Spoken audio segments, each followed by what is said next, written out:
નમસ્કાર દર્શક મિત્રો, હું ડોક્ટર વિનોદ મીના એકવાર ફરી ઓનલાઈન સ્વયંપ્રભા લેક્ચર સેશનમાં આરસી અમદાવાદ ઇગ્નુ તરફથી આપનું હાર્દિક અભિવાદન કરું છું.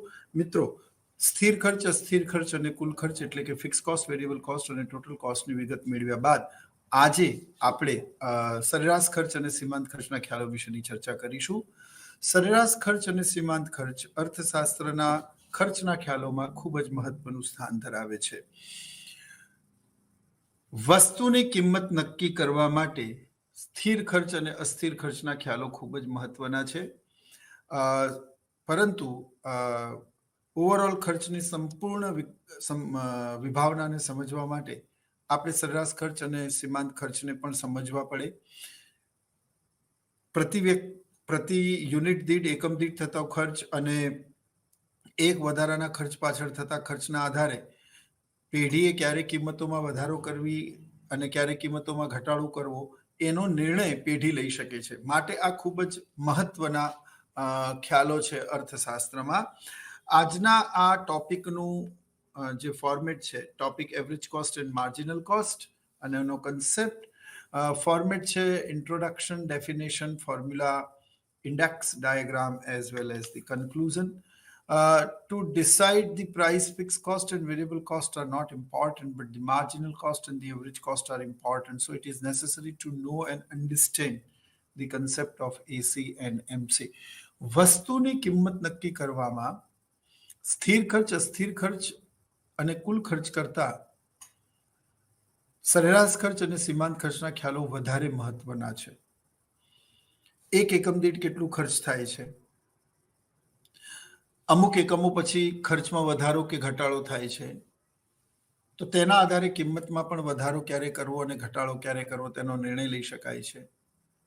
આમ આ ખૂબ જ મહત્વના ખ્યાલોમાંનો એક છે અને એટલા માટે એને સમજવું પણ એટલું જ જરૂરી છે. મિત્રો, તો જે સરેરાશ ખર્ચ છે અને જે સીમાંત ખર્ચ છે, આના ખ્યાલો અર્થશાસ્ત્રના સંદર્ભમાં પણ એટલા જ મહત્વના છે. પ્રતિ વ્યક્તિ ખર્ચ કેટલું થાય, પ્રતિ એકમ દીઠ ખર્ચ. માનો કે એક પેઢી આ પેન બનાવે છે, તો આ પેન બનાવવામાં પર યુનિટ કેટલું કોસ્ટ થાય છે, એના આધારે પેઢી કિંમત નક્કી કરશે.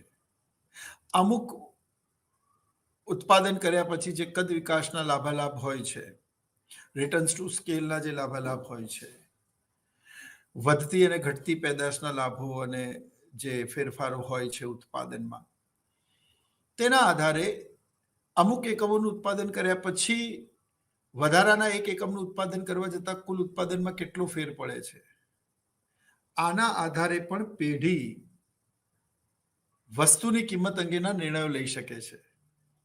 ક્યારે કિંમત વધારવી જોઈએ, ક્યારે કિંમત ઘટાડવી જોઈએ. આ તમામ બાબતોના નિર્ણયો સરેરાશ ખર્ચ અને સીમાંત ખર્ચના આધારે લેવાતા હોય છે અને એટલા માટે જ આ બંને ખ્યાલોને સમજવા ખૂબ જ જરૂરી છે. હવે આપણે સૌથી પહેલા સરેરાશ ખર્ચની વ્યાખ્યા સમજીએ. ધ કોસ્ટ ઓફ પર unit is known as average cost. બીજી વ્યાખ્યા છે when total cost of production is divided by the total output means average cost of a firm or a product. માની લો પેઢી આવી 10 પેન બનાવે છે અને એનું કુલ ખર્ચ તે 100 રૂપિયા છે. તો આવી 10 પેન બનાવવાનું ખર્ચ માનો 100 રૂપિયા હોય, 100 રૂપીસ હોય, તો એક પેન બનાવવાનું ખર્ચ કેટલું થયું? તમે કહેશો 10. તો હું એવું પૂછું, એ 10 રૂપિયા આપના મગજમાં કેવી રીતે આવ્યા? એવી કઈ ગણતરી આપણે આપણા માઇન્ડમાં કરી? તો તમે કહેશો કે મેં 100 ને 10 વડે ભાગ્યું, તો અહીંયા 100 શું છે, 100 શું છે? એ કુલ ખર્ચ છે. અને 10 શું છે? તો કે ઉત્પાદન છે. તો જો આપણને સૂત્ર મળી ગયું, કુલ ખર્ચ ભાગ્યા કુલ ઉત્પાદન, TC upon Q is equal to AC. એટલે કે કુલ ખર્ચને ઉત્પાદનના એકમો વડે આપણે જો ભાગીએ અને આપણને જે આંક મળે તો તેને શું કહેવાય? તો તેને સરેરાશ ખર્ચ કહેવાય. હવે 10/1 આપણને જે મળ્યું, 100/10, સોરી, એ આપણને જે મળ્યું 10 રૂપિયા, એ 10 રૂપિયા શું છે? તો કે 1 એકમનું ખર્ચ છે. પેઢીની આ વસ્તુ બનાવવાનું 1 એકમનું ખર્ચ છે. આનો અર્થ એ થયો કે સરેરાશ ખર્ચને એકમ દીઠ ખર્ચ પણ કહેવામાં આવે છે. સરેરાશ ખર્ચને એકમ દીઠ ખર્ચ પણ કહેવામાં આવે છે મિત્રો. તો સરેરાશ ખર્ચ એ શું છે? કે પ્રતિ એકમ દીઠ થતો ખર્ચ છે અને કુલ ખર્ચને ઉત્પાદનના એકમો વડે ભાગતા આપણને જે આંક મળે છે તેને સરેરાશ ખર્ચ કહેવામાં આવે છે. તો આની બે વ્યાખ્યા થઈ. The cost of per unit is called as average cost. And second, when the total cost is divided by the total quantity, the data we get is known as average cost. તો average કોસ્ટની આ બે મહત્વની definition મેં આપને આપી.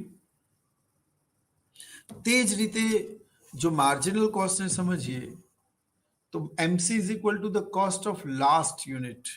See, average cost એ શું દર્શાવે છે? The cost of per unit. અને માર્જિનલ કોસ્ટ શું દર્શાવે છે? The cost of last unit.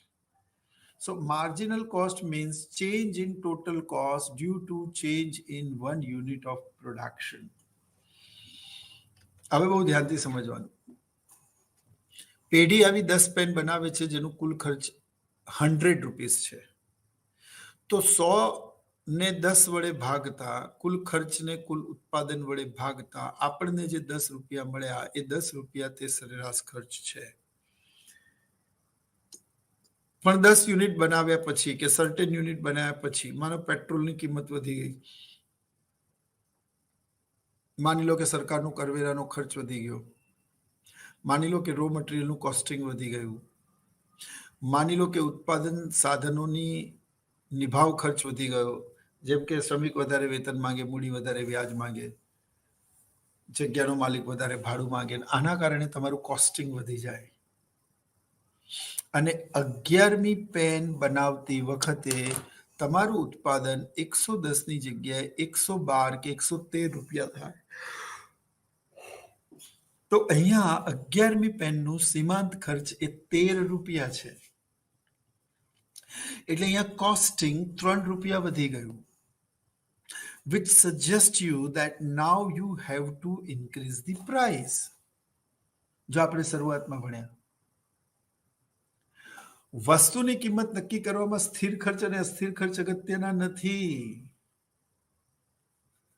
પણ સરેરાશ ખર્ચ અને સીમાંત ખર્ચ અગત્યના છે. અને એટલા જ માટે સરેરાશ ખર્ચ અને સીમાંત ખર્ચના ખ્યાલોને સમજવા જરૂરી છે મિત્રો.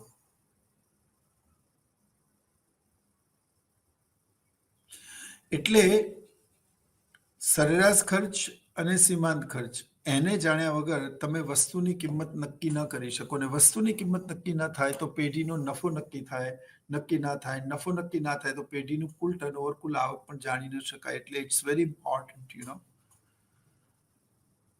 તો એક વધારાનું એકમ ઉત્પન્ન કરવા જતા, માની લો કે 11, એક વધારાનું એકમ ઉત્પન્ન કરવા જતા કુલ ઉત્પાદન ખર્ચમાં થતો ફેરફાર.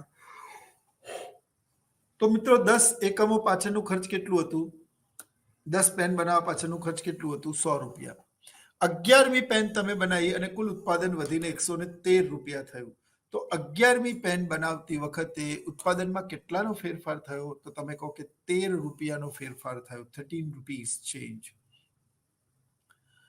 એ જે 13 રૂપિયાનો ચેન્જ થયો, એ ચેન્જને આપણે શું કહીશું? તો કે એને આપણે સરેરાશ એટલે સીમાંત ખર્ચ કહીશું, માર્જિનલ કોસ્ટ કહીશું. તો એક વધારાના એકમને ઉત્પન્ન કરવા જતા કુલ ખર્ચમાં થતો ફેરફાર. The total cost is changed due to one more or one additional unit is produced. So here we have to notice what is the change in the total cost. કુલ ખર્ચમાં કેટલો ફેરફાર થયો એ જાણીએ એટલે આપણને સીમાંત ખર્ચ મળી જાય. અચ્છા, 11મી જે પેન છે, 10 પછીની 11મી, એ પહેલી પેન છે કે છેલ્લી પેન છે? તો તમે એવું કહેશો કે છેલ્લી પેન છે. તો જો, the cost of last unit, આપ મારું કર્સર જોઈ શકો છો, the cost of last unit એટલે છેલ્લા એકમ પાછળ થતું ખર્ચ. The cost of last unit, છેલ્લા એકમ પાછળ થતું ખર્ચ, એ શું છે મિત્રો? સરેરાશ ખર્ચ છે. એટલે marginal cost means change in a total cost due to change in one unit of production, one more unit of production. Marginal cost means to produce one more unit which cost bear by producers is known as marginal cost. The marginal cost is equal to total cost is changed due to one more unit is produced. એક વધારાના એકમને ઉત્પન્ન કરવા જતાં કુલ ખર્ચમાં થતો ફેરફાર, અથવા એક વધારાનું ઉત્પાદન કરવાથી ઉત્પાદકના કુલ ખર્ચમાં થતો ફેરફાર, અથવા તો સીમાંત ખર્ચ એટલે છેલ્લા એકમ પાછળ થતું, એક વધારાના એકમનું ઉત્પાદન કરવા જતાં કુલ ખર્ચમાં થતો ફેરફાર, અને સીમાંત ખર્ચ એટલે the cost of last unit, છેલ્લા એકમ પાછળ થતું ખર્ચ. તો મિત્રો, માર્જિનલ કોસ્ટ એ શું છે? The cost of last unit. હવે આપણે સરેરાશ ખર્ચ ભણી ગયા, આપણે સીમાંત ખર્ચ ભણી ગયા. કોઈ પણ પેઢી એના સરેરાશ ખર્ચના આધારે પ્રતિ એકમ દીઠ ખર્ચ જાણી શકાય છે, અને સીમાંત ખર્ચના આધારે સમયાસમય અંતરે એક વધારાનું યુનિટ પ્રોડ્યુસ કરવા જતાં પેઢીના કુલ ખર્ચમાં કેટલાનો ફેરફાર થાય છે. અને જેમ કે પેટ્રોલના ભાવ વધવાથી અમૂલ ડેરીના મિલ્ક પાઉચ અને એના પ્રોડક્ટ જે છે એનું કોસ્ટિંગ વધી રહ્યું છે. એટલે તમે જુઓ છો કે જેવો જ પેટ્રોલના ભાવ વધે છે એટલે એ લોકોનું પણ પોતાની અમૂલ ગોલ્ડના કે પોતાની અમૂલના પ્રોડક્ટના પ્રાઇસીસ એ લોકો વધારે છે, ઇન્ક્લુડિંગ એમાં અમૂલનું દહીં હોય, છાશ હોય, બટર મિલ્ક હોય, કર્ડ હોય, મિલ્ક હોય ઇટસેલ્ફ, એ બધાના પ્રાઇસીસ વધે છે. આવું કેમ થાય છે? આવું એટલા માટે થાય છે કારણ કે પેઢીએ સરેરાશ અને સીમાંત ખર્ચનો સમયાંતરે અભ્યાસ કરવો ખૂબ જ જરૂરી છે. અને જેમ જેમ ઉત્પાદન ખર્ચમાં ફેરફાર થાય છે તેમ તેમ સીમાંત ખર્ચ એટલે કે એક વધારાના એકમને ઉત્પન્ન કરવા જતાં કુલ ખર્ચમાં પણ ફેરફાર થાય, અને જો તે ફેરફાર નોંધપાત્ર હોય તો તમારે કિંમતમાં પણ ફેરફાર કરવો પડે અથવા તો અન્ય ખર્ચાઓ ઘટાડવા પડે. આમ સીમાંત ખર્ચ એ વસ્તુની કિંમત નક્કી કરવામાં પણ અને પેઢીના ખર્ચનું સમાયોજન કરવામાં પણ ખૂબ જ મહત્વનો ખ્યાલ છે. મિત્રો, સીમાંત ખર્ચ અને સરેરાશ ખર્ચને એક ફોર્મ્યુલા દ્વારા આ રીતે દર્શાવી શકાય છે. Average cost AC upon TC, AC is equal to TC upon Q, એટલે કે સરેરાશ ખર્ચ બરાબર કુલ ખર્ચ, TC એટલે total cost, divided by quantity, quantity એટલે કુલ ઉત્પાદન. જ્યારે formula of marginal cost is equal to MC is equal to delta TC. Now what is delta TC? What exactly the delta is suggest? મિત્રો,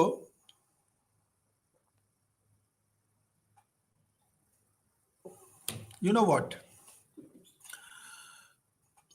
વાત એવી છે કે અર્થશાસ્ત્રમાં પણ QME અને ઇકોનોમેટ્રિક્સનો ઉપયોગ થાય છે. એટલે કે સ્ટેટિસ્ટિકલ અને મેથેમેટિક્સના એક પરિરૂપ સ્વરૂપે QME અને ઇકોનોમેટ્રિક્સનો ઉપયોગ થાય છે. અને એમાં જે ડેલ્ટા છે ત્રિકોણ આકારનો, એ ડેલ્ટા ઇટ્સ સજેસ્ટિંગ ચેન્જ. ડેલ્ટાનો અર્થ થાય છે ફેરફાર.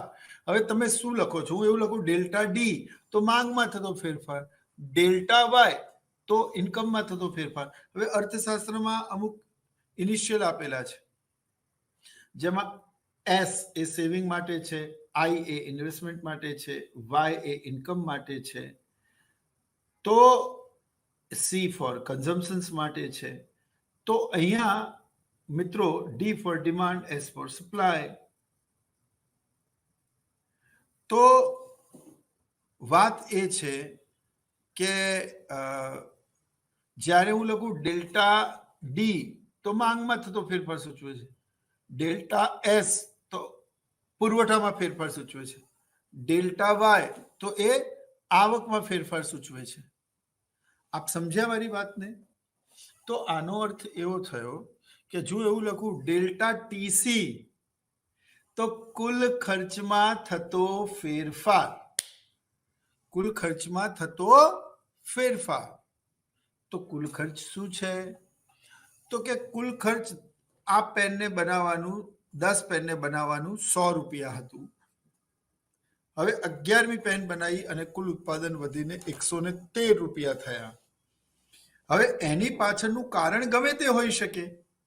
પેટ્રોલના ફ્યુલ કોસ્ટમાં થયેલો વધારો હોઈ શકે, શ્રમિકોના વેતનમાં થયેલો વધારો હોઈ શકે, કાચા માલની કિંમતોમાં થયેલો વધારો હોઈ શકે, વિજ્ઞાપન, પ્રમોશન અને એડવર્ટાઇઝમેન્ટ કોસ્ટિંગમાં થયેલો વધારો હોઈ શકે, અમુક પ્રકારના પ્રમોશન્સ કર્યા હોય એનો ખર્ચ હોઈ શકે.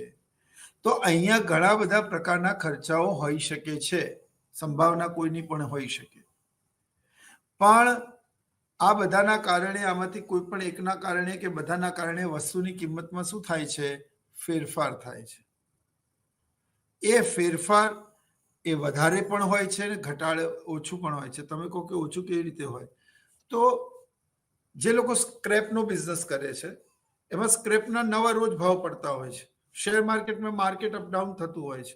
પેટ્રોલના ભાવ અનડાઉટેડલી પેટ્રોલના ભાવ મહિનામાં 10 વાર વધે છે, 2 મહિનામાં 15-20 વાર વધે છે. પણ ક્યારેક એકાદ વખત એ 1-2 રૂપિયા ઘટે પણ છે, 50 પૈસા 1 રૂપિયો ઓછો પણ થાય છે.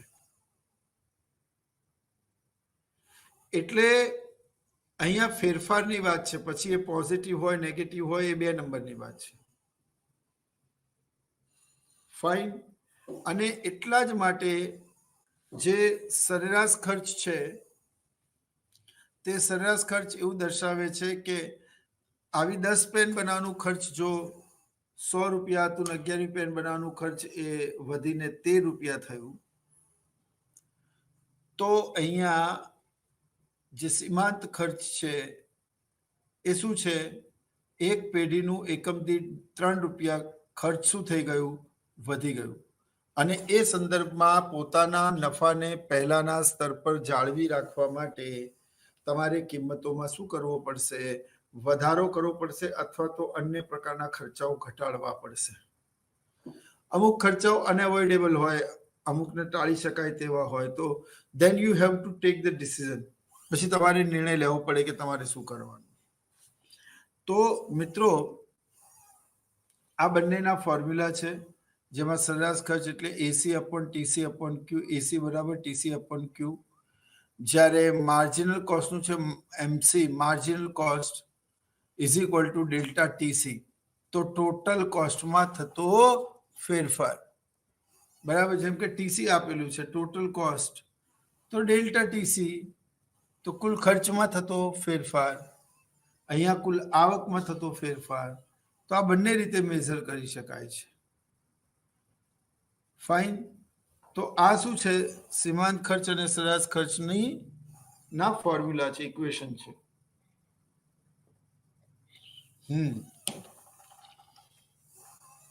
હવે જો મિત્રો, સરેરાશ ખર્ચને આપણે સમજીએ.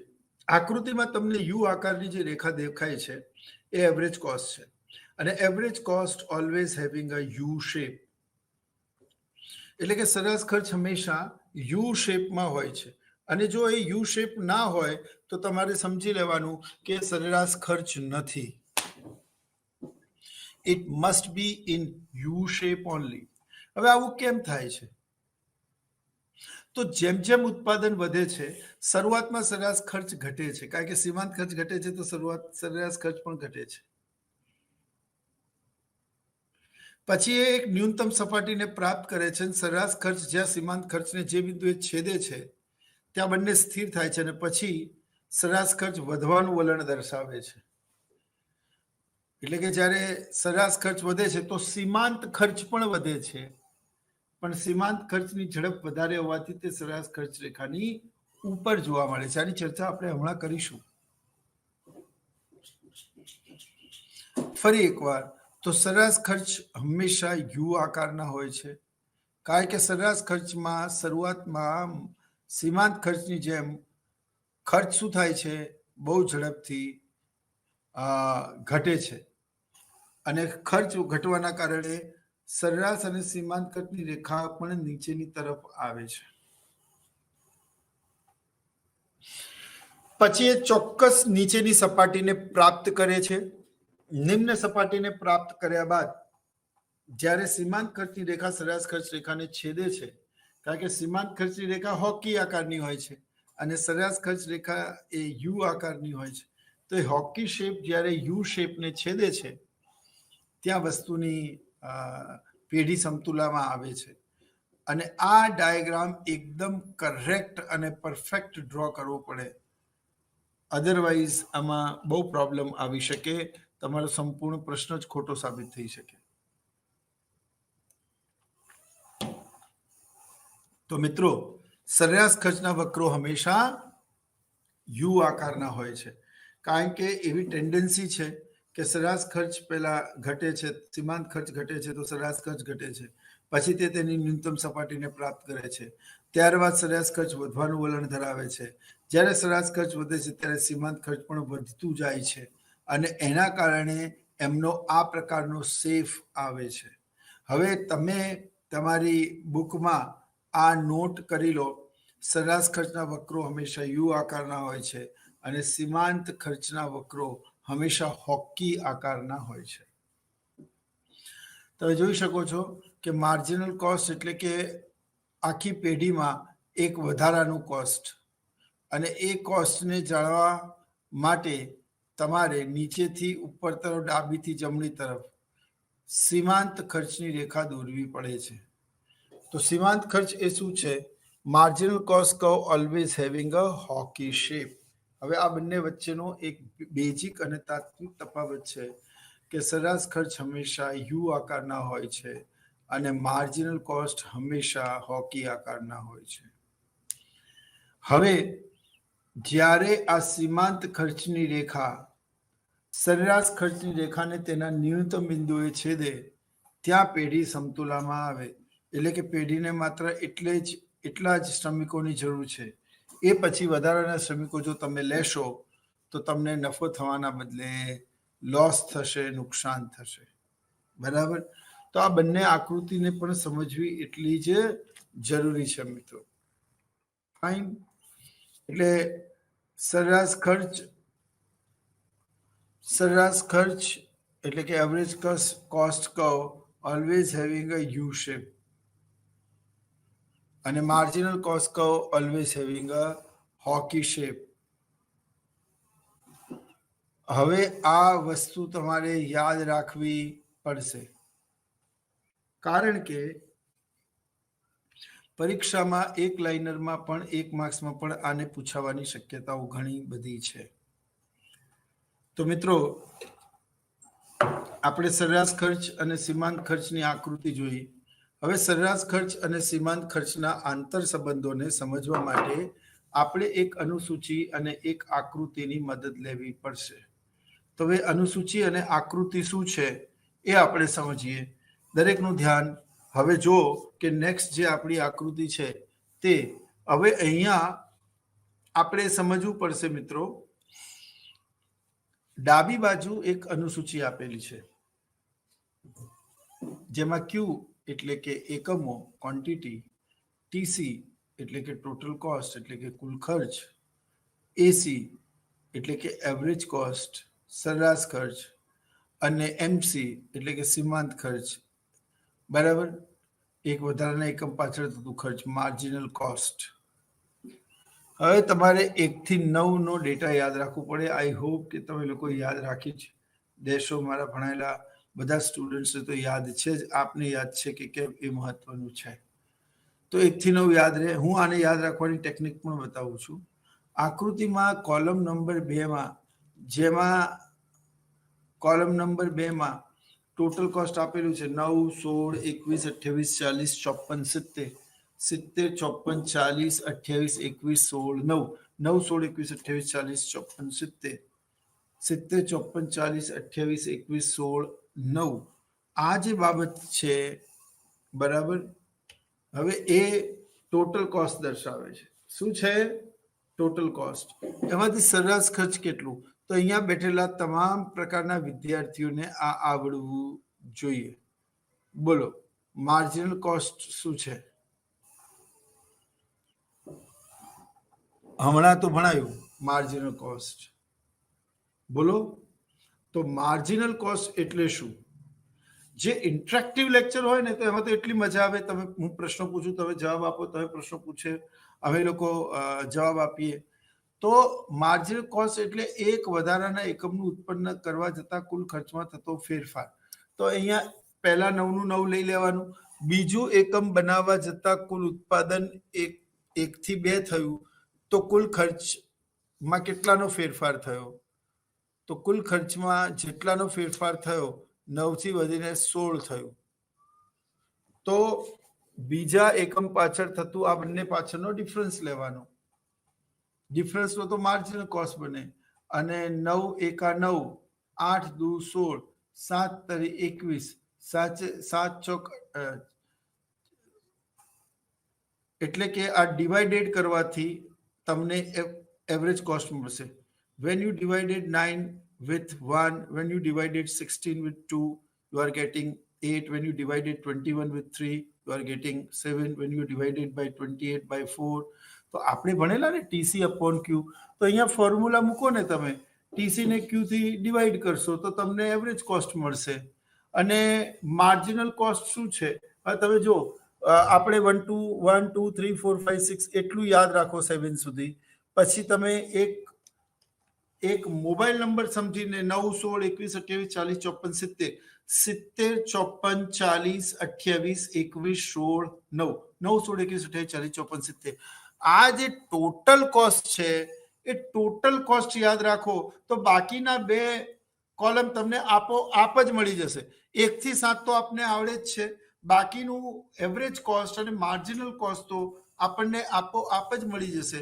તમે જો કે 9 ને એવરેજ કોસ્ટનું ફોર્મ્યુલા શું છે? તો એવરેજ કોસ્ટનો ફોર્મ્યુલા છે TC upon Q. તો TC એ શું છે? 9 અને Q શું છે? 1. તો 9 ને 1 વડે ભાગો, 16 ને 2 વડે ભાગો તો 8 દુ 16, 7 તરી 21, 7 ચોક 28. તો તમે અહીંયા 40 ને 5 વડે ભાગો, 54 ને 6 વડે ભાગો અને 70 ને તમે 7 વડે ભાગો તો તમને 10 મળે. એટલે તમને એવરેજ કોસ્ટ કેવી રીતે મળ્યું એ તમને ખ્યાલ આવી ગયો મિત્રો. આઈ હોપ તમને બધાને આની ખબર પડી. હવે આપણે માર્જિનલ કોસ્ટ સમજીએ. તો માર્જિનલ કોસ્ટ શું છે? તો પહેલા તો 9 નું 9 લખી જ દીધું. માર્જિનલ કોસ્ટનો મતલબ એક વધારાના એકમનું ઉત્પાદન કરવા જતા કુલ ખર્ચમાં થતો ફેરફાર. તો બેટા પહેલા 9 તો 9 લખી દીધું. એક વધારાનું એકમ અહીંયા બીજું એકમ છે. બીજા એકમનું ક્વોન્ટિટી એટલે કે ઉત્પાદન કરવા જતા તમે જોઈ શકો છો કે TC પહેલા 9 હતું, હવે 16 થઈ ગયું. તો આ બંને વચ્ચેનો ડિફરન્સ એટલે કે 7. પછી 16 અને 21 વચ્ચેનો ડિફરન્સ તો કે 5. 21 અને 28 વચ્ચેનો ડિફરન્સ તો કે 7. 28 અને 40 વચ્ચેનો ડિફરન્સ તો કે 12. 40 અને 54 વચ્ચેનો ડિફરન્સ એટલે કે 14. અને 54 થી 70 વચ્ચેનો ડિફરન્સ તો કે 16. તો અહીંયા કશું કરવાનું જ નથી. માર્જિનલ કોસ્ટનો તો મતલબ જ મેં તમને સમજાવેલું કે એક વધારાનું એકમ ઉત્પન્ન કરવા જતા કુલ ખર્ચમાં થતો ફેરફાર. તો એક વધારાનું એકમ ઉત્પન્ન કરવા જતા કુલ ખર્ચમાં થતો ફેરફાર. તો એક વધારાનું એકમ માનો 2 છે તો કુલ ખર્ચ 9 થી વધીને 16 થયું. તો આ બંને વચ્ચેનો ડિફરન્સ કેટલો? તો કે 7. તો આપણે અહીંયા 7 લખ્યું. 16 અને 21 નો ડિફરન્સ કેટલો? 5. તો આપણે 5 લખ્યું. 21 થી 28 વચ્ચેનો ડિફરન્સ કેટલો? 7. તો આપણે 7 લખ્યું. 28 થી 40 વચ્ચેનો ડિફરન્સ કેટલો? તો કે 112. આપણે 12 લખ્યું. 40 અને 54 નો ડિફરન્સ કેટલો? કે 14. અને 54 થી 70 વચ્ચેનો ડિફરન્સ કેટલો? તો કે 16. તો તમે જોઈ શકો છો બહુ ધ્યાનથી કે કુલ ખર્ચ તો આપણે એક વિભાવના સમજવા માટે સમજ્યા છે ખરેખર અહીંયા તો સરેરાશ ખર્ચ અને સીમાંત ખર્ચ જ મહત્વના છે મિત્રો. બરાબર. હવે સરેરાશ ખર્ચ અને સીમાંત ખર્ચ, એમાં બાજુની આકૃતિમાં સરેરાશ ખર્ચ અને સીમાંત ખર્ચની એક આકૃતિ દોરેલી છે, તમે જોઈ શકો છો. અને આ આકૃતિમાં યુ નોટિસ ધેટ કે સરેરાશ ખર્ચના ન્યૂનતમ બિંદુએથી સીમાંત ખર્ચની રેખા એને છેદે છે. આકૃતિમાં તે 4 બિંદુ છે અને જ્યારે તે તેને છેદે છે ત્યાં અર્થતંત્ર સમતુલામાં આવે છે, માંગ અને પુરવઠો સમતુલામાં આવે છે. એટલે અહીંયા એવું થયું કે સરેરાશ ખર્ચ અને સીમાંત ખર્ચની ગણતરી કરવાની તો બહુ સરળ પદ્ધતિ છે. આઈ હોપ કે તમને લોકોને યાદ રહેશે. તો તમને એવો પ્રશ્ન પૂછાય કે સરેરાશ ખર્ચ અને સીમાંત ખર્ચને આકૃતિ સહિત સમજાવો, તો તમારે આખો પ્રશ્ન વિગતે લખવો પડે. હવે અહીંયા તમને 1 થી તો 7 આવડે જ છે. તમારે ખાલી ટીસી યાદ રાખવાનું છે, ટોટલ કોસ્ટ. ટોટલ કોસ્ટને તમે ક્વોન્ટિટી વડે ભાગશો તો તમને એવરેજ કોસ્ટ મળશે. પહેલા 999 લખી દેવાના, પછી બીજા એકમનું ઉત્પાદન કરીએ તો કુલ ઉત્પાદનમાં કેટલાનો ફરક થયો એ તમને ખબર પડે, અને ત્રીજાને બીજામાં નાખીએ, ત્રીજાને જો એટલે 21 ત્રીજા એકમ દ્વારા ડિવાઈડ કરીએ તો આપણને 7 મળે, 28 4 વડે ડિવાઈડ કરીએ તો 7 મળે, 40 5 વડે ડિવાઈડ કરો તો 9 મળે, 54 6 વડે ડિવાઈડ કરો તો 9 મળે. એ જ રીતે 70 7 વખત 70 7 થી ડિવાઈડ કરો તો તમને 10 મળે. તો અહીંયા પ્રશ્ન એવો છે મિત્રો કે આપણને સરેરાશ ખર્ચ તો મળી ગયું છે. સીમાંત ખર્ચનો મતલબ થાય એક વધારાનું એકમ ઉત્પન્ન કરવા જતા કુલ ખર્ચમાં થતો ફેરફાર. તો વધારાનું એકમ કયું છે? તો કે બીજું. તો કે બીજા એકમને ઉત્પાદન કરવાથી કુલ ઉત્પાદન કેટલું હતું? 9. હવે કેટલું થઈ ગયું? તો કે 16. તો બંનેમાં કેટલાનો ફરક પડ્યો? તો કે 7 એકમનો. તો 7 એ શું છે? સીમાંત ખર્ચ. ત્રીજું એકમ, બરાબર. ત્રીજા એકમે ને 21 3 વડે ભાગો તો આપણને 7 મળે. તો હવે જે 7 મળે એ એવરેજ કોસ્ટ છે. એ જ રીતે એવરેજ કોસ્ટ કાઢી લેવાનો, એ જ રીતે માર્જિનલ કોસ્ટ કાઢી લેવાનો. એ તમારા અનુસૂચિમાં તમારી આકૃતિ ઉપર છે જ. પરંતુ સરેરાશ ખર્ચ અને સીમાંત ખર્ચની આ આકૃતિ ત્યાં સુધી, એટલે આ અનુસૂચિ ત્યાં સુધી અધૂરી છે જ્યાં સુધી તેના આધાર પર એક આકૃતિ દોરવામાં ના આવે. જમણી બાજુની આકૃતિમાં મિત્રો તમે જોઈ શકો છો, જમણી બાજુની આકૃતિમાં જે યુ આકાર છે તે સરેરાશ ખર્ચનો છે અને તેને નીચેથી ઉપર તરફ જે છેદે છે તે સીમાંત ખર્ચની રેખા છે. હવે જ્યારે આપણે કોઈ પણ ડેમ ડાયાગ્રામ કે કોઈ પણ ડેમ આકૃતિ દોરતા હોઈએ, then always start with horizontal curve or OX axis. ત્યાંથી શરૂ કરવું પડે. હવે OX axis શું છે? તો તમે અહીંયા જોઈ શકો છો કે આડી ધરી પર Q એટલે કે ઉત્પાદનના એકમો દર્શાવેલા છે. Fine, Q. જ્યારે ઊભી ધરી પર average cost and marginal cost દર્શાવેલા છે. હવે તમે એવું પૂછશો કે સર આમાં ટોટલ કોસ્ટ કેમ નથી? તો કે નથી કારણ કે એ લોકો આ ટુર્નામેન્ટનો હિસ્સો નથી. ટોટલ કોસ્ટ કેમ નથી? તો જો ટોટલ કોસ્ટ જે આપેલું છે એ આપણે મૂકવાનું છે, એના પરથી સરેરાશ ખર્ચ અને સીમાંત ખર્ચ તો આપણને આપોઆપ મળી જશે. એટલે ટોટલ કોસ્ટ છે નહીં, આપણે એને એક કાલ્પનિક ફિગર લઈને મૂક્યું છે. જ્યારે ટીસી ઉપરથી એસી અને એમસી તો આપોઆપ જ મળી જાય છે. હવે તમે જે યુ આકારની રેખા જુઓ છો, આ માની લો કે કર્સર હું લાવું અને આ યુ આકારની રેખા તમે જુઓ છો, એ ખરેખર સરેરાશ ખર્ચની રેખા છે. જ્યારે એની નીચે સીમાંત ખર્ચની રેખા છે. હવે આ બંને ત્યાં છેદે છે ત્યાં બંને સરખા થાય છે. ત્યારબાદ સીમાંત ખર્ચની રેખા સરેરાશ ખર્ચ રેખાની ઉપર જોવા મળે છે. ફાઇન. એટલે શરૂઆતમાં તમે જો કે સરેરાશ ખર્ચ ઘટે છે તો સીમાંત ખર્ચ પણ ઘટે છે, પણ ઘટવાની ઝડપ સીમાંત ખર્ચની વધારે હોવાથી તે નીચે જોવા મળે છે. પછી તે છેદે છે અને તે છેદન બિંદુ પછી સીમાંત ખર્ચને વધવાની ઝડપ એ સરેરાશ ખર્ચ કરતા વધારે હોય છે. માટે સીમાંત ખર્ચની રેખા સરેરાશ ખર્ચ રેખાની ઉપર આવે છે. Fine, okay. તો આ અનુસૂચિ થઈ ગઈ, આ આકૃતિ થઈ ગઈ. એટલે અનુસૂચિ અને આકૃતિની બંનેની સમજ આપણે મેળવી લીધી. હવે તમે જોઈ શકો છો કે સરેરાશ ખર્ચના વક્રો યુ આકારના હોય છે અને તેને નીચેથી ઉપર તરફ છેદતી રેખાને અર્થશાસ્ત્ર એટલે કે સરેરાશ ખર્ચ કહેવાય. હવે જો સૌથી પહેલી રિક્વાયરમેન્ટ, તમને અનુસૂચિ યાદ અને પરફેક્ટ આવડવી જોઈએ. જો અનુસૂચિ ભૂલી ગયા તો આકૃતિ ખોટી આવશે. એટલે કે સરેરાશ ખર્ચમાં યુ શેપ નહીં આવે અને સીમાંત ખર્ચમાં માર્જિનલ કોસ્ટિંગ નહીં આવે. આ બંને સંજોગોમાં આખી ગણતરી ફરીથી કરવી પડે તેવી પરિસ્થિતિ સર્જાય. એટલે ટીસી એ પરફેક્ટ લેવાનો 9, 16, 21, 40, 56, 70. એટલે હું 2-3 વખત પૂછી રહ્યો છું. 9, 16, 21, 40, 56, 70. બરાબર? કોણ આપશે આનો જવાબ? તો કે 9 એકા 9, 16 દુ 16 ને 2 થી ડિવાઈડ કરો તો 2 મળે. એ જ રીતે 3 તો 7 તરીને 21. ફાઇન. એ જ રીતે 4 ચોથા એકમ ઉત્પન્ન કરવા જતા કુલ ખર્ચમાં થયેલો વધારો તો 28 સોરી.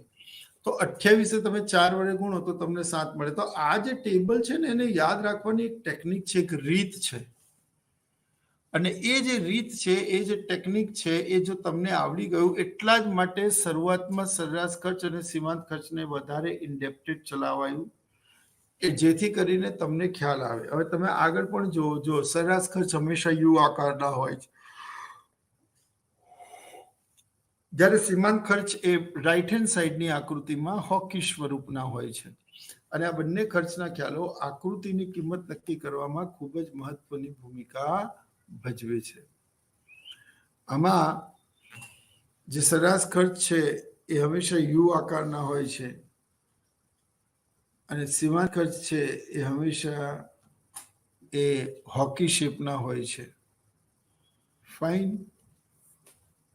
તો જ્યાં એકબીજાને છેદે છે, આકૃતિમાં ચોથા બિંદુએ એકબીજાને છેદે છે અને ત્યાં જ્યાં છેદે છે ત્યાં બંને કેવા થઈ જાય છે? સરખા થઈ જાય છે. હવે ત્યાંથી સરેરાશ ખર્ચ વધવાના શરૂ થાય છે.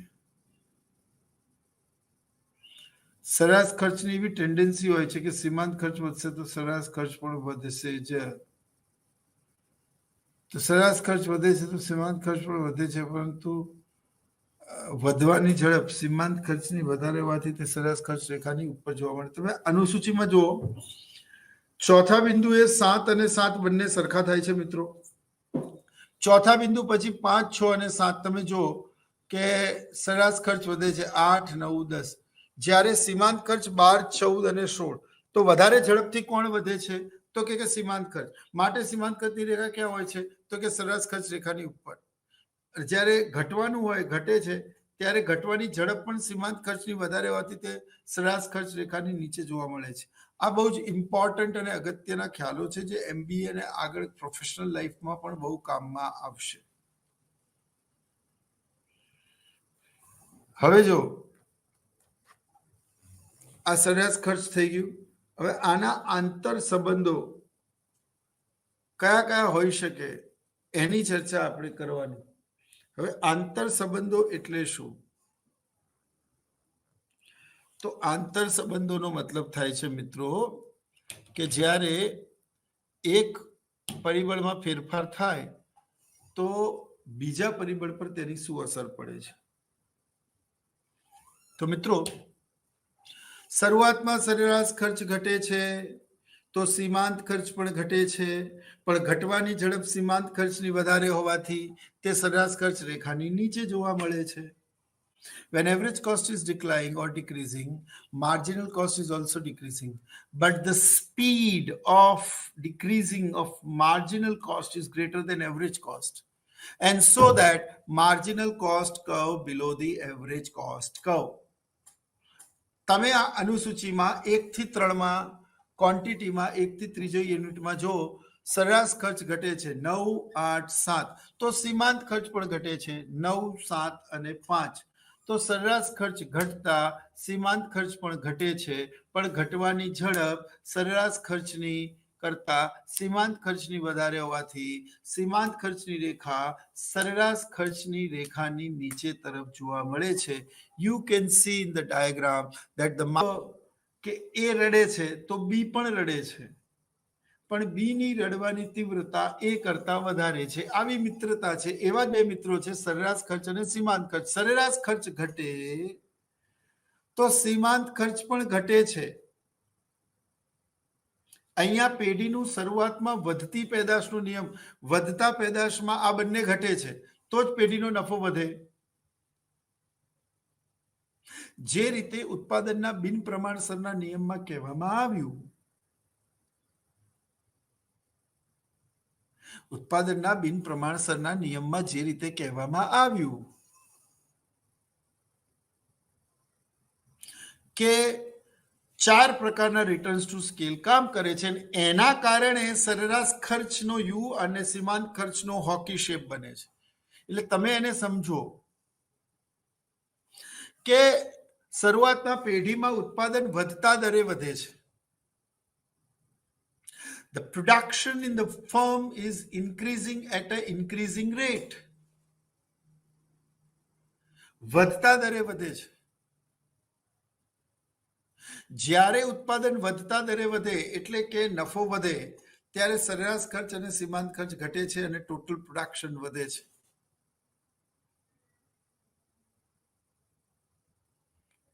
At that time, average productivity and marginal productivity as well as total productivity all are increasing, but the average cost and marginal cost are decreasing.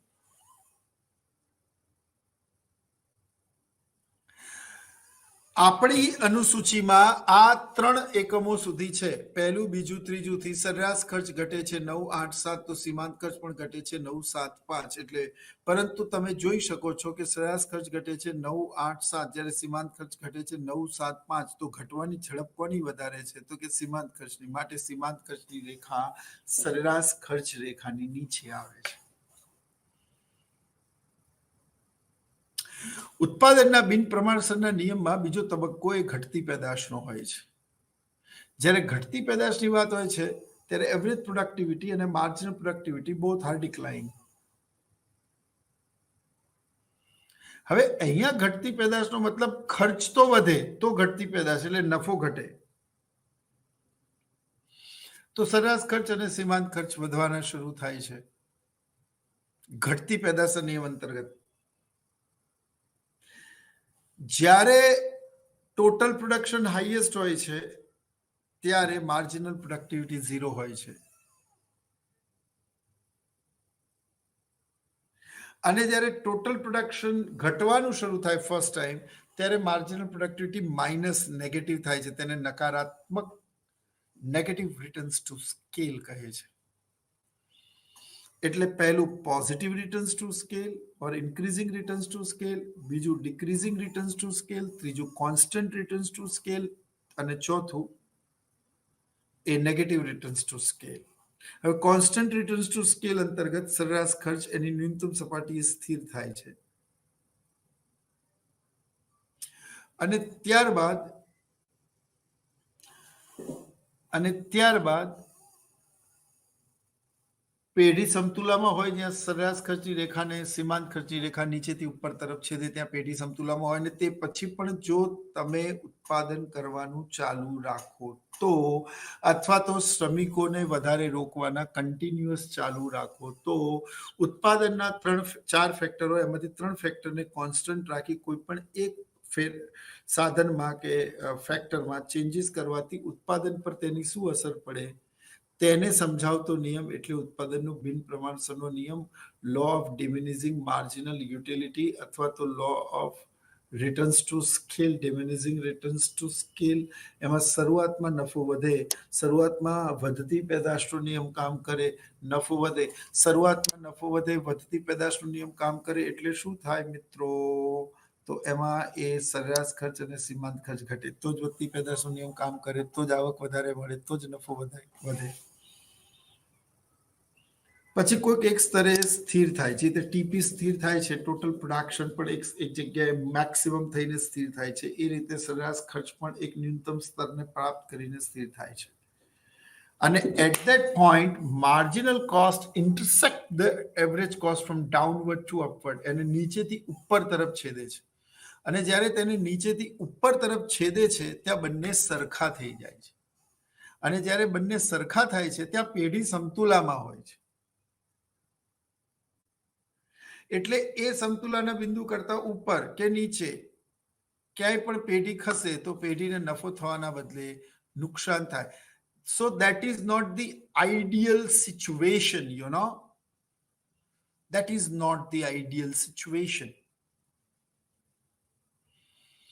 એટલે એમાંથી વધઘટ નહીં કરવાની. That is not the ideal situation. જ્યાં equilibrium point છે એ જ તમારું ideal situation છે. ઇન શોર્ટ, ત્યાં પેઢીને થતો લાભ મહત્તમ હોય અથવા પેઢીને થતી ખોટ ન્યૂનતમ હોય, અને ત્યાં પેઢી સમતુલામાં હોય. ઉત્પાદનનો બિન પ્રમાણસરનો નિયમ પણ એવું કહે છે કે એ છેદન બિંદુ પછી એ ટીપી મેક્સિમમ હોય, માર્જિનલ પ્રોડક્ટિવિટી 0 હોય, એટલે કે ઓએક્સ ધરીને સમાંતર થઈ ગઈ, એવરેજ પ્રોડક્ટિવિટી ડિક્લાઇન મેનરમાં હોય. બસ જ્યારે ટોટલ પ્રોડક્શન હાઈએસ્ટ હોય એ પછી ઉત્પાદનમાં શ્રમિકોને રોકવા જોઈએ નહીં.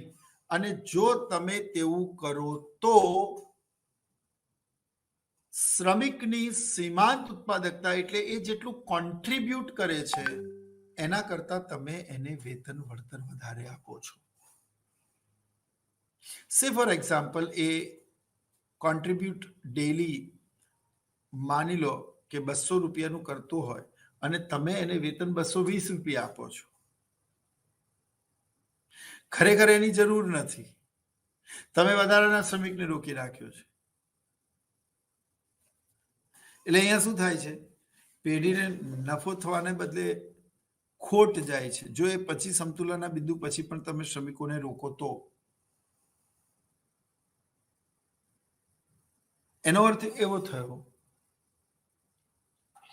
કે એક્ઝેક્ટ એ બિંદુને પ્રાપ્ત કર્યા બાદ પેઢીએ નવા શ્રમિકોને ન રોકવા જોઈએ. એક શ્રમિકને રોક્યો તો એ કોન્ટ્રીબ્યુટ 200 નું કરે છે, જ્યારે પેઢીને પગાર 220 રૂપિયા ચૂકવે છે, તો પેઢીને શ્રમિક દીઠ 20 રૂપિયાનું ડેલીનું લોસ જઈ રહ્યો છે. હવે જો પેઢીએ પછી પણ જો વધારાના શ્રમિકને રોકે તો આ લોસ એટલે આ ગાળો એ ઓર વધતો જાય.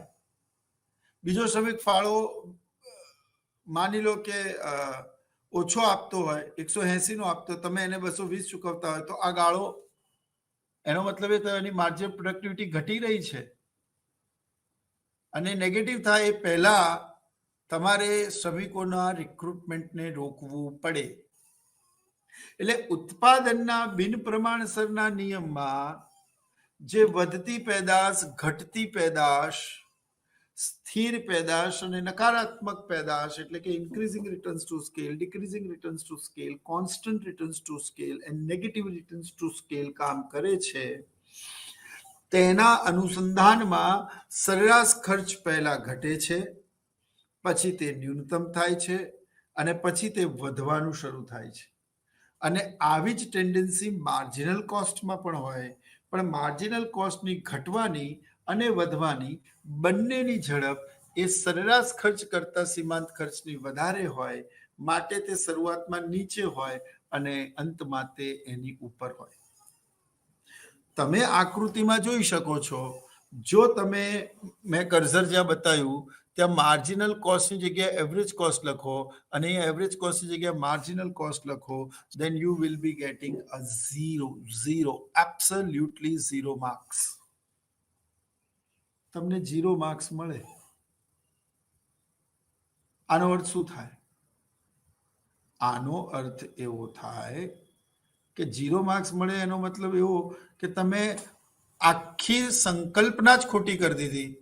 કારણ કે જે ટેન્ડન્સી માર્જિનલ કોસ્ટની છે તે તમે એવરેજ કોસ્ટમાં બતાવી દીધી. એટલે આવી ભૂલ ક્યારે પણ થવી જોઈએ નહીં મિત્રો. જ્યારે પણ તમે સરેરાશ ખર્ચ અને સીમાંત ખર્ચના ડાયાગ્રામને સમજાવતા હોય ત્યારે સરેરાશ ખર્ચના વક્રો યુ આકારના કેમ હોય છે એ મેં તમને કહ્યું. સીમાંત ખર્ચના વક્રો હોકી આકારના કેમ હોય છે એ મેં તમને કહ્યું. સીમાંત ખર્ચની રેખા સરેરાશ ખર્ચની રેખાને નીચેથી ઉપર તરફ ન્યૂનતમ બિંદુએ છેદે છે ત્યાં પેઢી સમતુલામાં હોય છે એ મેં તમને કીધું. અને જ્યાં તે સમતુલામાં હોય એ પછીથી વધારાના શ્રમિકોને રોકવા જોઈએ નહીં. અથવા તો એક સાધનને અસ્થિર રાખી 3ને સ્થિર રાખવામાં આવે, જેમ કે જમીન, મૂડી અને નિયોજકને સ્થિર રાખો. અને શ્રમિકની સંખ્યા જેમ જેમ તમે વધારતા જાઓ, જેમ કે તમારી 10 લાખ મૂડી સ્થિર છે, તમે એના માલિક સ્થિર છો અને તમારું એ પર્ટિક્યુલર એટલા સ્ક્વેર ફીટની તમારી ફેક્ટરી છે, એટલા એનું લેન્ડસ્કેપ છે, આ 3 સ્થિર જ છે. અને આ 3ના સંદર્ભમાં માનો પહેલો કોમ્બિનેશન છે 10 શ્રમિકોનું. તો જેમ જેમ તમે શ્રમિકો વધારતા જશો તેમ તેમ શરૂઆતમાં વધતી પેદાશનો નિયમ કામ કરશે. What it indicates, you just go for through. તમારે એના માટે વધારે શ્રમિકોને રોકતા જવાનું, કારણ કે સરેરાશ ખર્ચ અને સીમાંત ખર્ચ શરૂઆતમાં ઘટે છે. એટલે ઉત્પાદનમાં વધતી પેદાશનો નિયમ કામ કરે છે. વધતી પેદાશના નિયમમાં ટોટલ પ્રોડક્શન ટીપી વધે, એવરેજ પ્રોડક્શન એપી વધે, માર્જિનલ પ્રોડક્શન એમપી વધે. બીજા તબક્કામાં જ્યારે ઘટતી પેદાશનો નિયમ કામ કરે ત્યારે સરેરાશ ઉત્પાદન એટલે કે એવરેજ પ્રોડક્શન અને પ્રોડક્ટિવિટી અને માર્જિનલ પ્રોડક્ટિવિટી એટલે કે સીમાંત ખર્ચ એ માર્જિનલ પ્રોડક્શન એ ઘટવાનું શરૂ થાય. જ્યારે ટીપી તો વધતું જ જાય. હવે ઘટતા ઘટતા માર્જિનલ પ્રોડક્શન જ્યારે 0 થાય એટલે કે ઓએક્સ ધરીને સ્પર્શે ત્યારે ટોટલ પ્રોડક્શન હાઈએસ્ટ હોય. આપણે આવું ભણ્યા છીએ, મેં આપને ભણાવ્યું છે વેરિયેબલ કોસ્ટમાં, ઉત્પાદનના બિન પ્રમાણસરના નિયમમાં. હવે એ એની ઉચ્ચ સપાટી પ્રાપ્ત કરે ટોટલ પ્રોડક્શન અને સીમાંત ખર્ચ ઓએક્સ ને સ્પર્શી ગયું, બસ માની લો કે 7, તો બસ 7 પછી તમારે શ્રમિકો રોકવા જોઈએ નહીં. 7માં એકમે આવું થાય છે તો 7 પછી તમારે શ્રમિકો રોકવા જોઈએ નહીં. અને જો તે પછી પણ તમે શ્રમિકો રોકો તો મિત્રો તમને નફો થવાના બદલે ખોટ જાય, કારણ કે તમે શ્રમિકને જે રકમ ચૂકવો છો એ ફાળો ઓછો છે અને એને મળતું વેતન વધારે છે. તો પેઢીના સંદર્ભમાં તો ખોટ ગઈ ને, નુકસાન થયું ને. Are you get my point? આને સમજાવતા મેં એક ઉદાહરણ આપેલું. માની લો કે કોઈ વ્યક્તિ 3 દિવસથી જમ્યો ના હોય, તો જ્યારે તે પહેલો કોળિયો જમે છે, એ રોટલીનું પહેલું બાઈટ લે તો એમાંથી મળતો સંતોષ એને મહત્તમ હોય. એક જમતો જાય, દરેક કોળિયામાંથી મળતો સંતોષ એને વધતો જાય, એને ખાવાની મજા આવે. પછી જેમ જેમ એનું સ્ટમક એટલે કે એનું પેટ પૂરું ભરાતું જાય તેમ તેમ દરેક વધારાના કોળિયામાંથી મળતો સંતોષ ક્રમશઃ એનો ઘટતો જાય. એ ક્રમશઃ ઘટતો જાય. અને જેમ જેમ એ ઘટતો જાય પછી એક સ્તર એવું પણ આવે કે એનું સ્ટમક ફૂલ થઈ જાય.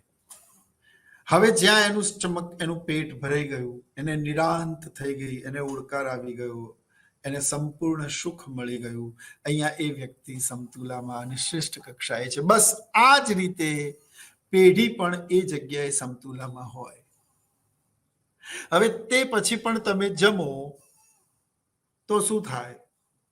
તમે પણ પરેશાન થાઓ, તમને પણ શારીરિક રીતે બેચેની રહે, બીજાને પણ બેચેની થાય. એવું કામ શું કરવાનું? એટલે એ પછી પણ તમે જમો તો એ અપચો થાય, એ ગેસ થાય, એ ટ્રબલ થાય. એટલે જે રીતે શરીર માટે શ્રેષ્ઠ નથી, એક ચોક્કસ પેટ ભર્યા પછી જમવું, એ જ રીતે એ પેઢી માટે પણ યોગ્ય નથી. એક સ્તરે પર જ્યારે જેટલા શ્રમિકો જોઈતા હતા એટલા આઈડિયલ શ્રમિકો રિક્રુટ કરી દીધા. એ પછી પણ તમે જો રિક્રુટ કરવાના ચાલુ રાખો તો પેઢીના કુલ નફામાં વધારો થવાના બદલે ઘટાડો થાય, ખોટ જાય, નુકસાન થાય. બસ આ જ બાબત, એટલે કે ઉત્પાદનમાં વધતી પેદાશ, ઘટતી પેદાશ, સ્થિર પેદાશ, આના કારણે જ સરેરાશ ખર્ચ વધતી પેદાશ અંતર્ગત શરૂઆતમાં વધે છે, સ્થિર પેદાશ અંતર્ગત સ્થિર થાય છે, અને ઘટતી પેદાશ અંતર્ગત તે વધે છે. ઘટતી પેદાશ અંતર્ગત ખર્ચ વધે છે. અહીંયા ઘટતી પેદાશ એટલે પેઢીને મળતું વળતર ઘટે છે. વળતર ક્યારે ઘટે? જ્યારે ખર્ચ વધી જાય. એટલે સરેરાશ ખર્ચના વક્રો હંમેશા યુ આકારના હોય છે. તો તમે જે આકૃતિ જોઈ એમાં તમે જોઈ શકો છો કે અનુસૂચિના આધારે આકૃતિ દોરેલી છે, જેમાં આડી ધરી પર વસ્તુના એટલે કે ક્વોન્ટિટી, એટલે કે માની લો કે શ્રમિકો રાખેલા છે અને ઊભી ધરી પર સરેરાશ ખર્ચ અને સીમાંત ખર્ચ રાખેલા છે. પહેલું એકમ એટલે કે સરેરાશ ખર્ચ 9, તો સીમાંત ખર્ચ પણ 9, તો બંને રેખા 9 થી શરૂ થાય છે. પછી સરેરાશ ખર્ચ ઘટે છે 9, 8, 7, 3 સુધી જો, તો 3 બિંદુઓ સુધી જ્યાં સરેરાશ ખર્ચ ઘટે છે ત્યાં સીમાંત ખર્ચ પણ ઘટે છે. પણ સીમાંત ખર્ચની ઘટવાની ઝડપ ઝડપથી વધારે હોવાથી એ સરેરાશ ખર્ચ રેખાની નીચે હોય છે. જ્યારે સરેરાશ ખર્ચ પોતાના ન્યૂનતમ બિંદુએ હોય છે, માની લો કે આ એનું ન્યૂનતમ બિંદુ છે, તો ત્યાંથી સીમાંત ખર્ચની રેખા તેને નીચેથી ઉપર તરફ છેદે છે. intersecting the marginal cost intersect the average cost from downward to upward. અને જ્યાં એ છેદે છે ત્યાં બંને સરખા થાય છે. આકૃતિમાં તમે ચોથા એકમે જે સ્ટ્રેટ લાઈન ડ્રો કરેલી છે, મારું કર્સર છે ત્યાં, બરાબર. અને અનુસૂચિમાં તમે જો કે ચોથા એકમે સરેરાશ ખર્ચ પણ 7 છે અને સીમાંત ખર્ચ પણ 7 છે, કારણ કે બંને એકબીજાને આ બિંદુએ છેદે છે. After that intersecting point average કોસ્ટની એવી ટેન્ડન્સી હોય છે કે એવરેજ કોસ્ટ વધવાનું શરૂ થાય છે. જો તમે 8, 9, 10, તો સરેરાશ ખર્ચ વધે છે, તો સીમાંત ખર્ચ પણ વધે છે 12, 14 અને 16. તો સરેરાશ ખર્ચ વધતા સીમાંત ખર્ચ પણ વધે છે, પણ વધવાની ઝડપ સીમાંત ખર્ચની વધારે હોવાથી, કારણ કે 8, 9, 10 જ્યારે સીમાંત ખર્ચ 12, 14 અને 16, તો માર્જિનલ કોસ્ટ વધારે ઝડપથી વધે છે. માટે માર્જિનલ કોસ્ટની રેખા એવરેજ કોસ્ટની રેખા કરતા ઉપર જોવા મળે છે. મિત્રો, આ 3 એના સંબંધો છે જે અહીંયા દર્શાવેલા છે. Initially, average cost and marginal cost both are decreasing, but the marginal cost decreases faster than average cost. So the marginal cost curves below the average cost curve. શરૂઆતમાં સરેરાશ ખર્ચ ઘટતા સીમાંત ખર્ચ પણ ઘટે છે, પણ ઘટવાની ઝડપ સીમાંત ખર્ચની વધારે હોવાથી તે સરેરાશ ખર્ચ રેખાની નીચે જોવા મળે છે. બીજું, when average cost is minimum, marginal cost is intersect the average cost from downward to upward. At that point, average cost and marginal cost both are becomes equal, and the marginal cost curve intersect the average cost curve from lowest point of average cost. સરેરાશ ખર્ચ અને સીમાંત ખર્ચ, સરેરાશ ખર્ચ ન્યૂનતમ હોય ત્યારે સીમાંત ખર્ચ તેને નીચેથી ઉપર તરફ છેદે છે, ત્યાં બંને સરખા થાય છે. અને તે છેદન બિંદુ પછી સરેરાશ ખર્ચ વધતા સીમાંત ખર્ચ પણ વધે છે, પણ વધવાની ઝડપ સરેરાશ ખર્ચ કરતા સીમાંત ખર્ચની વધારે હોવાથી તે સરેરાશ ખર્ચ રેખાની ઉપર જોવા મળે છે. તો મિત્રો, આ એના આંતર સંબંધો થયા. આઈ હોપ તમે સરેરાશ ખર્ચ અને સીમાંત ખર્ચનો આ ખ્યાલ ખૂબ જ ધ્યાનથી મહત્વ એનું સમજ્યા હશો, ભણ્યા હશો. એટલે આ સરેરાશ ખર્ચ અને સીમાંત ખર્ચના જે ખ્યાલો છે, એ ખ્યાલોને આપણે ન સમજીએ ત્યાં સુધી આપણે વસ્તુની કિંમત નક્કી કરી શકતા નથી. અને જ્યારે આપણે વસ્તુની કિંમત નક્કી કરી શકતા નથી ત્યાં સુધી પેઢીનો નફો નક્કી થઈ શકતો નથી. માટે તેને સમજવું જરૂરી છે. તો આ સાથે જ આપણે અહીંયા આપણો આ ટોપિક પૂરો કરીએ છીએ. જય હિન્દ, જય ભારત. હું ડોક્ટર વિનોદ બીના આપના તરફથી online portal સ્વયંપ્રભા IGNOU RC Ahmedabad તરફથી વિદાય લઉં છું. આવનારા લેક્ચરમાં આપણે ફરી એક સરસ મજાના ટોપિક સાથે મળીશું. ત્યાં સુધી નમસ્કાર, જય હિન્દ.